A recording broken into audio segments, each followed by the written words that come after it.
Hello. నేను doctor Padmaja, మెడ్సీ hospitals Vijayawada. చాలామంది మా దగ్గరికి చెకప్‌కొచ్చినప్పుడు మేము ప్రెగ్నెన్సీ కోసం ట్రై చేస్తున్నాము. ఇంకో డాక్టరు టెస్ట్ ట్యూబ్ బేబీ చేయించుకోవాలన్నారు. అది తప్పదా? మాకు నేచురల్‌గా ప్రెగ్నెన్సీ రానే రాదా అని సెకండ్ ఒపీనియన్ కూడా వస్తూ ఉంటారు. నేచురల్ ప్రెగ్నెన్సీస్ ఎందుకు రావండి? మనం ఈ ప్రపంచంలో ఇంతమంది మనుషులు ఉన్నాము.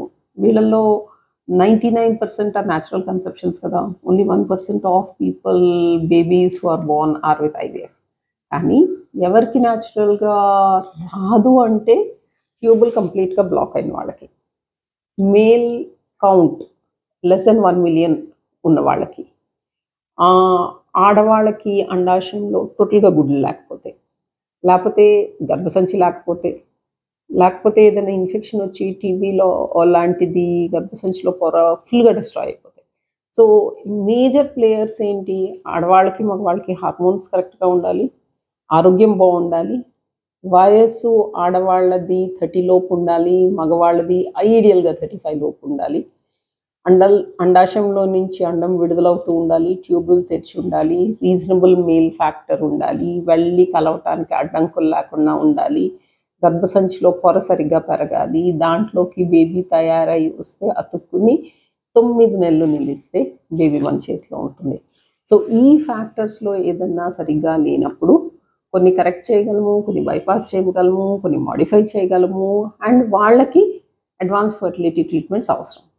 హావింగ్ సెడ్ థట్, ఈ మధ్య కాలంలో హ్మ్, ఆరోగ్యాలు అంత గొప్పగా ఉండట్లేదు కాబట్టి మగవాళ్ళ స్పెర్మ్ కౌంట్స్ చాలా తక్కువ ఉంటున్నాయి. మరి స్పెర్మ్‌లో బేబీ తయారవ్వటానికి సగం జెనెటిక్ మెటీరియల్ కావాలి గదా! సో, అది దానంతట అది బ్యారియర్స్ అన్నీ దాటి వెళ్ళి కలవలేకపోతే ఐవీఎఫ్ చాలా తక్కువ కౌంట్‌తో జెనెటిక్‌గా ఆ కపుల్ మెటీరియలే కావాలి అనుకుంటే అది తప్పదు.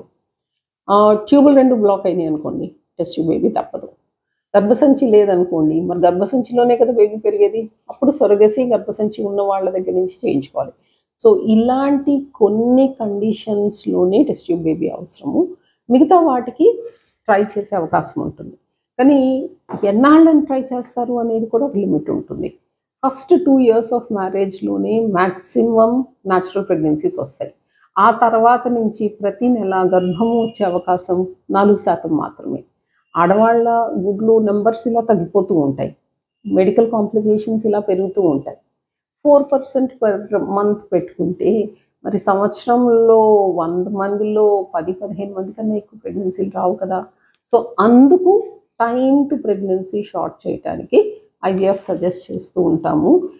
ఎందుకంటే మిగతా బాడీలో సిస్టమ్స్ అన్నీ కూడా, ఇప్పుడు మన మెదడు అనుకోండి, మన హార్ట్ అనుకోండి, మన ఊపిరితిత్తులు అనుకోండి, మన కిడ్నీలు అనుకోండి, మన లివర్ అనుకోండి, ఇవన్నీ మనం ఎన్నాళ్ళు బ్రతికి ఉంటే అన్నాళ్ళు పని చేయటానికి ప్రోగ్రామ్ ఉంటుంది.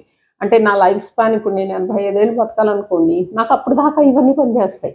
నేను 120 ఏళ్ళు బతకాలనుకోండి, అప్పుడు దాకా పనిచేస్తాయి. కానీ రీప్రొడక్టివ్ సిస్టమ్ ఈజ్ లిమిటెడ్.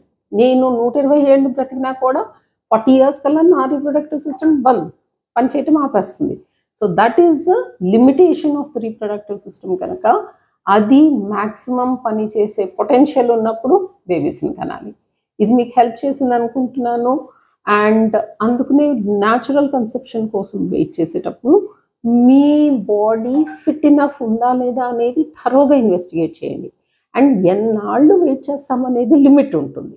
ఆ తర్వాత ట్రీట్మెంట్‌లో మీకు బేబీ కావాలి అంటే తీసుకున్న వాళ్ళలోనే సక్సెస్ ఎక్కువ ఉంటుంది. ఐయామ్ డాక్టర్ పద్మజ, మెడ్సీ హాస్పిటల్ విజయవాడ.